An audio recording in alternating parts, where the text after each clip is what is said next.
On December 31st, the Dallas Cowboys' reign as world champions ended.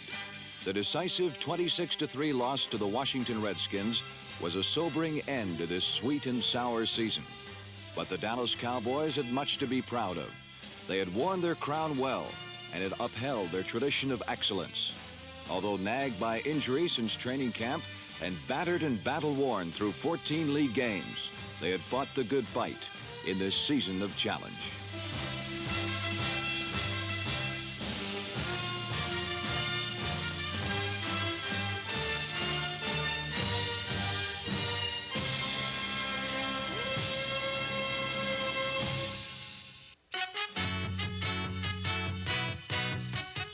In 1972, every effort by the Cowboys was channeled toward repeating as Super Bowl champions.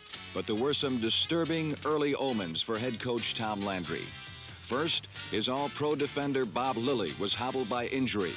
And then his quarterback, Roger Staubach, was lost for 8 weeks with a shoulder separation. But behind Staubach, there was talented Craig Morton to lead the offense. And if they faltered, there was a veteran defense that had paved the way to both trips to Super Sunday.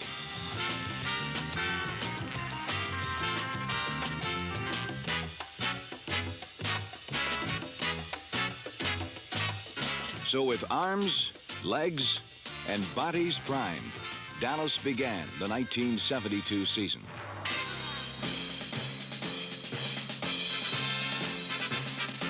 First came the Eagles, and the defense, led by Cliff Harris, held them to 6 points. The offense was superbly generaled by Craig Morton, who threw 2 touchdown passes, one to new Cowboy Ron Sellers, and another to Lance Allworth, as Dallas won handily, 28-6. In New York, the Doomsday defense throttled the Giants. Particularly effective were ends Larry Cole and Pat Toomey, as Dallas won again, 23-14. In Green Bay, it was the Packer defense that squelched the 2-game victory streak. When the dust settled, the Pack edged past Dallas, 16-13.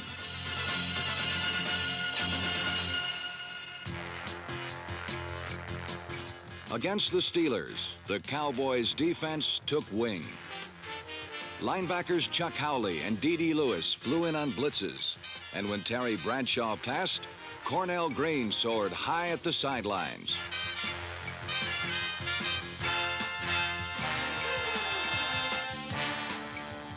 Running back Calvin Hill threw for 1 touchdown and hurdled his way to another as Dallas gained a hard-earned 17-13 victory.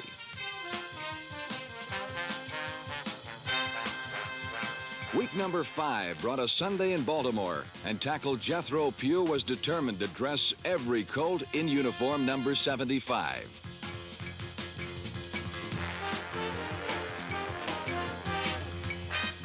After weeks of idleness, Roger Staubach warmed up his sore shoulder and watched Craig Morton demolish the famed Baltimore zone.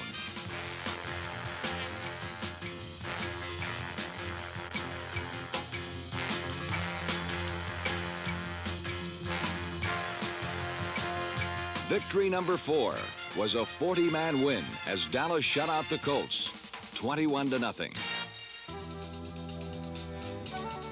The next week in Washington, Tom Landry's Cowboys met the rival Redskins. Both teams have an abiding dislike for each other, but it was Dallas that gained the upper hand swiftly.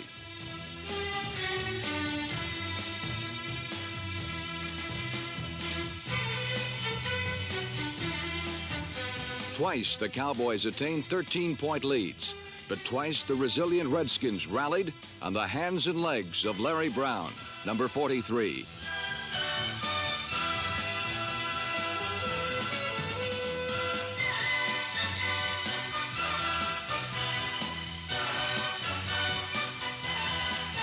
The 24-20 defeat brought the Cowboys' record to a disappointing 4-2.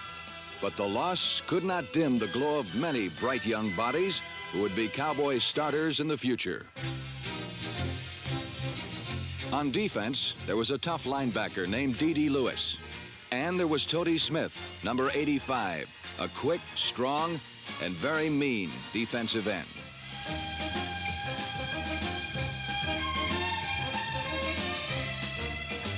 Summer trades brought two gifted receivers in Ron Sellers, number 88, and Billy Parks, number 21, to complement Lance Allworth and Bobby Hayes. Parks possesses incredibly soft hands and is a brilliant pattern receiver who expertly infiltrates zone defenses. As one scout said, if Parks had sprinter speed, he would have to be outlawed.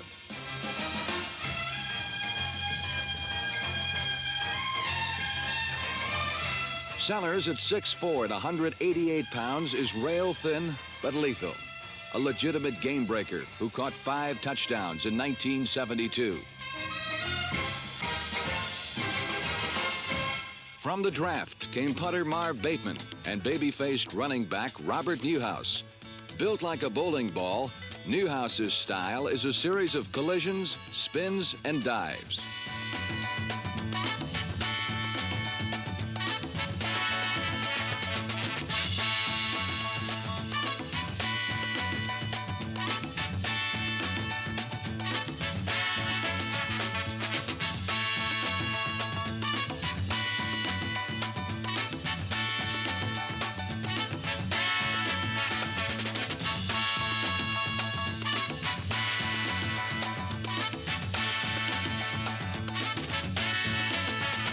So with a 4-2 record and an abundance of budding talent, the Dallas Cowboys bit into the meat of their schedule.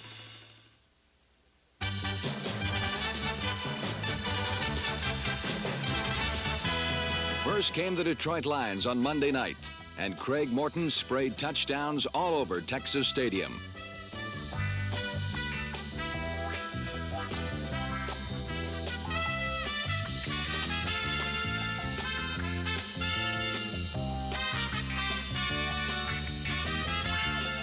It was a night for new faces as Billy Parks and Mike Montgomery, number 23, both obtained from the Chargers, bore out the wisdom of cowboy trades.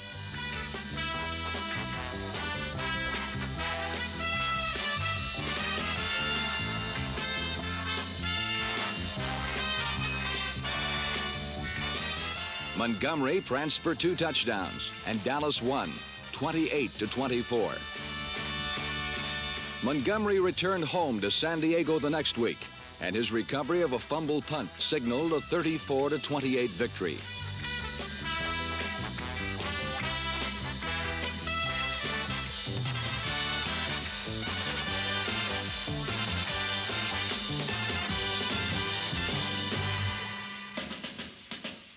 Back home in Dallas against St. Louis, Jethro Pugh roared out of the starting blocks, while Dave Edwards, Leroy Jordan, and Bob Lilly stacked up Cardinals like cordwood.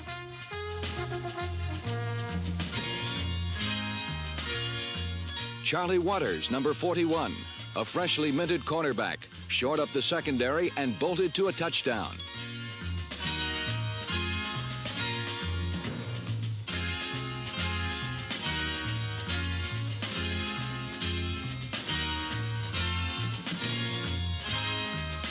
On offense, the Cowboys' double-edged sword of passing and running combined for 33 points.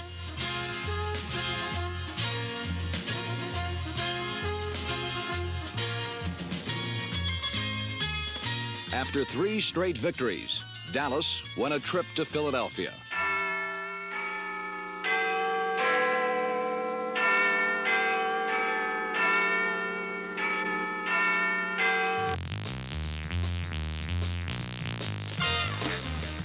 In the cradle of liberty, Craig Morton first connected with rookie Gene Fugit, who shared tight end with Mike Ditka and Billy Truax. Then he found old pro Walt Garrison as the Cowboys' offense rang up 28 points. Defensively, Dallas tore apart the Eagles' pocket and made mincemeat of quarterback Pete Lisk.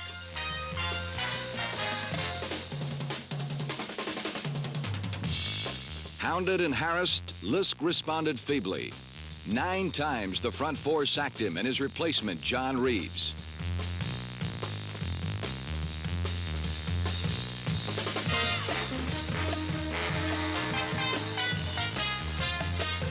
By game's end, the Eagles' attack was reduced to a whimper. as Dallas opened up the floodgates to win their fourth straight, 28-7. But underscoring the Cowboys' surge were some distressing facts. In 4 of their last 5 games, they had given up 100 points, almost all of them in the second half. In effect, they had become 30-minute champions. It started in Washington when the Cowboys squandered a 13-point lead in the second half and lost. Against Detroit, Dallas saw the Lions transform a rout into a 28-24 squeaker that wasn't decided until the final seconds. The following week, the Chargers, behind 31-0, scored 4 touchdowns in just 16 minutes.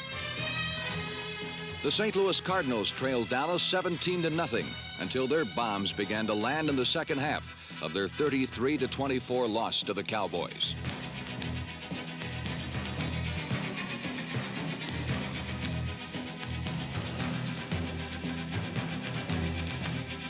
Finally, these Jekyll and Hyde performances caught up to the Cowboys when they met the 49ers. After 5 weeks of playing Russian roulette, Dallas found out that San Francisco came with every chamber loaded. Dick Nolan saw Dallas explode early into the lead.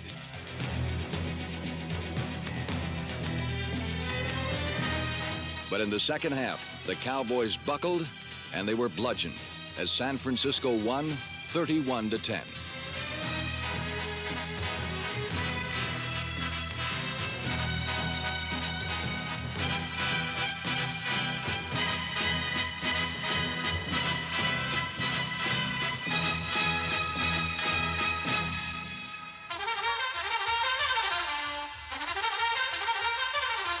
Week number 12 brought a rematch with St. Louis. Dallas was led by Calvin Hill, who homed in on his first 1,000-yard season. Behind the blocking of All-Pro John Nyland, number 76, Hill poured into the Cardinal Mixmaster 25 times.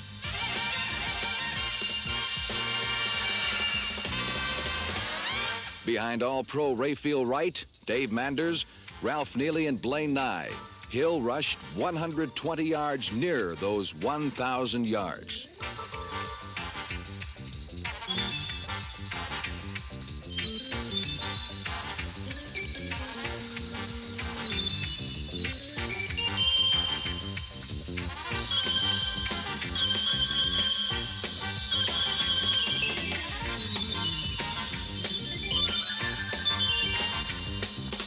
While Hill gained all the yards, Walt Garrison scored all the Cowboy touchdowns.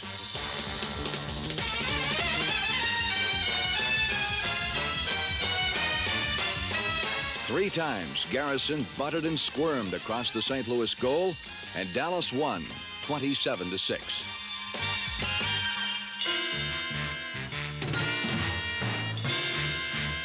Sporting a 10-3 record, Dallas sought a playoff berth in a grudge match with the hated first-place Redskins.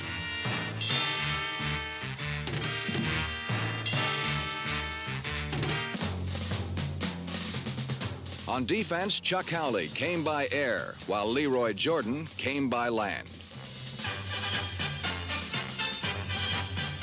In the secondary, Mel Renfro glided in expert pursuit. Dallas was simply devastating and exacted a sweet measure of revenge on Washington.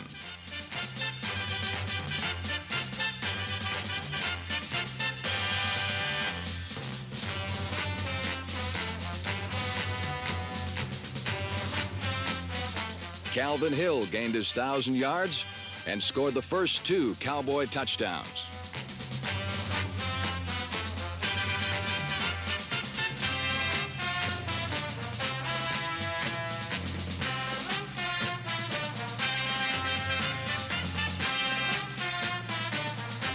Hill's running mate, Walt Garrison, had his best day ever by rushing for 121 yards on just 10 carries. Dallas' last touchdown was scored by Craig Morton, who wanted 6 points so badly he ignored wide-open receivers.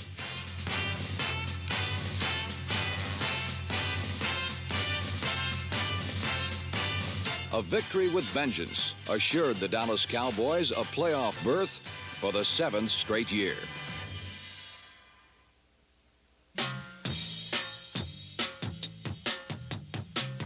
Although severe injuries to Bob Lilly and Chuck Howley would cripple the Dallas defense for the playoffs, they still were a formidable wrecking crew and the toughest team to run against in the National Football Conference.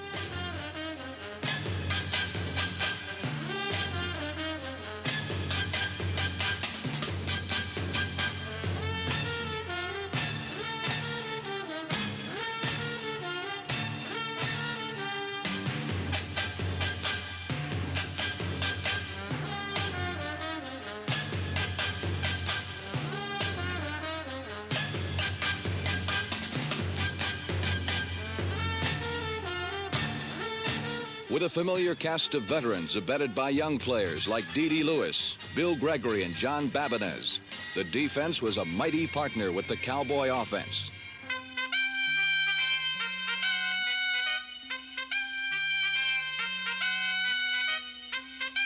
In 1972, Dallas ran to win, and there were few pairs the equal of Walt Garrison and Calvin Hill.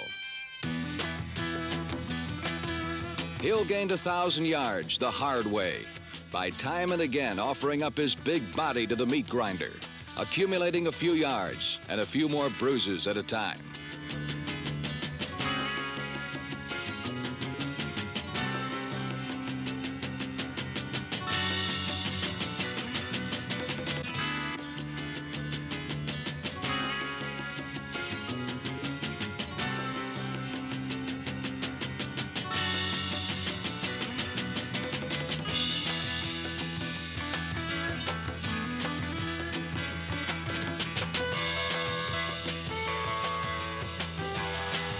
Running snug behind a matchless offensive line, Hill parlayed the power sweep into 6 touchdowns in 1972.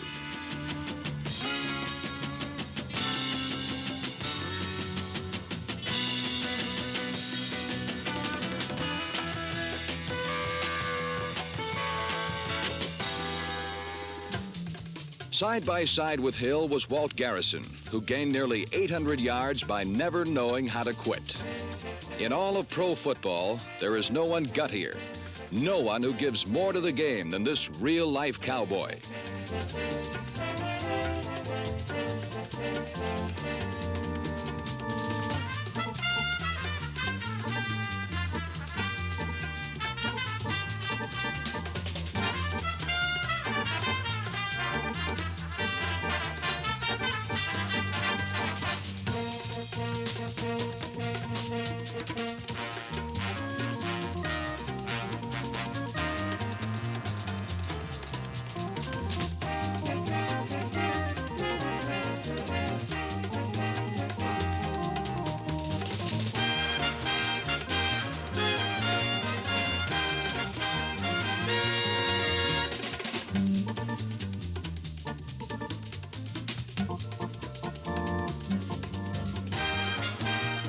After 14 bruising weeks, the Dallas Cowboys entered the playoffs.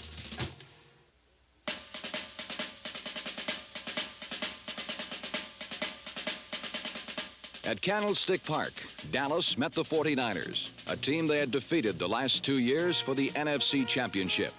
But in regular season, San Francisco stunned them 31-10, and they maintained that momentum when Vic Washington returned the opening kickoff 97 yards.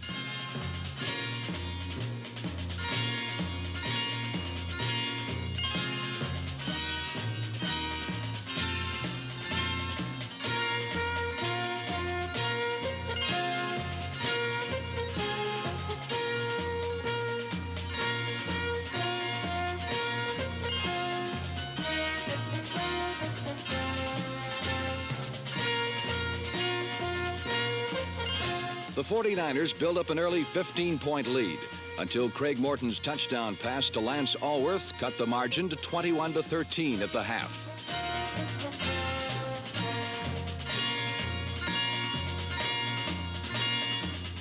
But in the dying moments of the third quarter, San Francisco built back those 15 points and led 28-13. Then Tom Landry made an agonizing decision. He replaced the luckless Morton with willing but rusty Roger Staubach. Since returning from his shoulder separation in the 5th week, Roger had done little but watch Morton guide Dallas into the playoffs. Staubach wanted to play badly, but he realized the masterful feats Morton had achieved in his absence. When he got to play in the waning minutes of a game, he relied more on his trusty sea legs than his arm.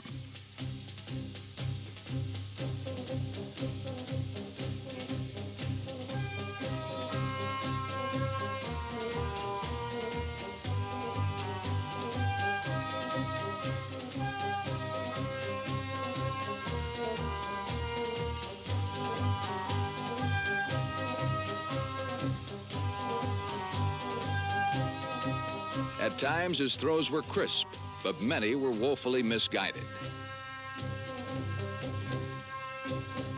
Now, with their chances shortened to the nub, the Cowboys trotted out their last hope. But Staubach sharpened that nub and revived the Cowboys' flagging hopes for victory.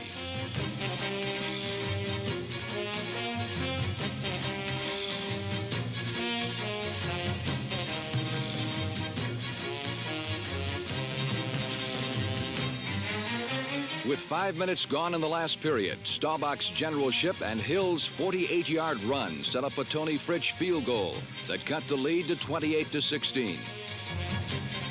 With only 2 minutes left and the score still 28-16, Staubach drove Dallas to a touchdown with 2 perfect passes to Billy Parks.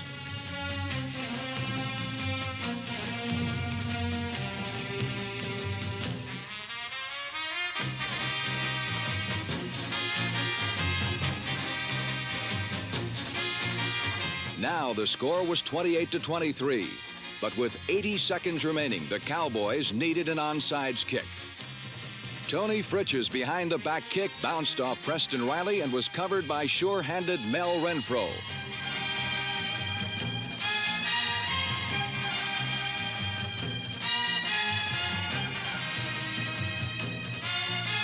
With Dallas standing square on the 50-yard line, Tom Landry sent in a play which was translated by Staubach into a daring 21-yard scramble.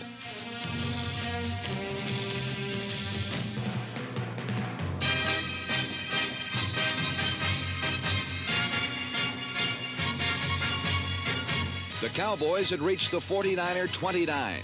63 seconds remained.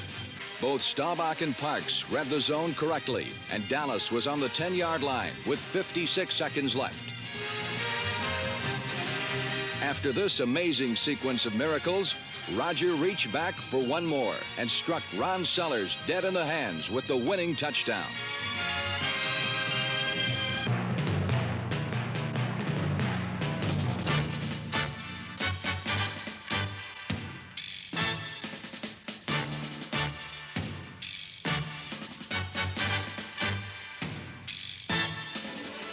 It was a glorious victory. Even the loss 1 week later in the NFC Championship could not dampen their achievements. Dallas had traveled further than many had expected. And next year, with a 40-man roster brimming with talent and experience, the Dallas Cowboys will be ready for a new season of challenge.